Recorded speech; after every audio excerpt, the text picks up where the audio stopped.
our examples, notice that we have variables on both sides of our equations.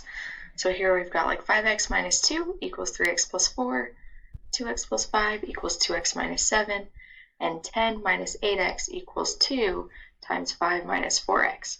So we're going to go about solving these equations the same way, just remember that you have to combine like terms. So let's go over our first example. So I've got 5x minus 2 equals 3x plus 4. All right, I'm going to add 2 to both sides.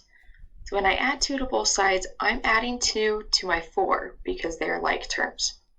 So I've got 5x equals 3x plus 6. All right, now I want to get all of my variables to one side of our equation. So I notice I've got a positive 3x here, so I'm going to subtract 3x from both sides. So I end up with 2x equals 6. And now I can divide both sides by 2 to get x by itself, and I end up with x equals 3. Our second example, we've got 2x plus 5 equals 2x minus 7. All right, I'm going to subtract 5 from both sides. And you can do it a different way. You can add 7 to both sides. You can start out by subtracting a 2x. Whatever way works for your brain, there are multiple ways that you can solve these, which is so cool. So you get 2x equals 2x minus 12. Now I'm going to subtract 2x from both sides, and I end up getting that 0 equals negative 12. Well, does 0 equal negative 12? I don't think so. So this means that there is no solution to this equation.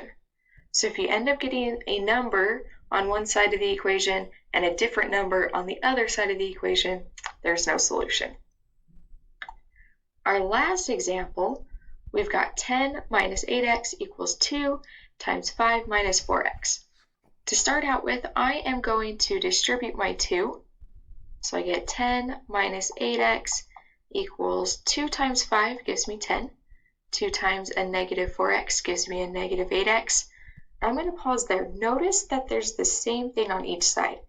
So I get 10 minus 8x equals 10 minus 8x. That's going to come into play as we're solving this. So I'm going to add 8x to both sides.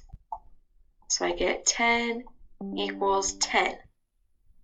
All right, so I get the same number on both sides of my equation. What this means is that there are infinitely many solutions.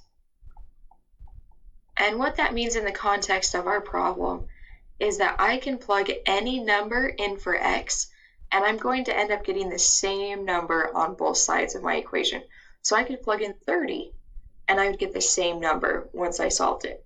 I could plug in a negative 25, and I would still get the same number on both sides of my equation. All right, if y'all need any help with these or any others, please let me know.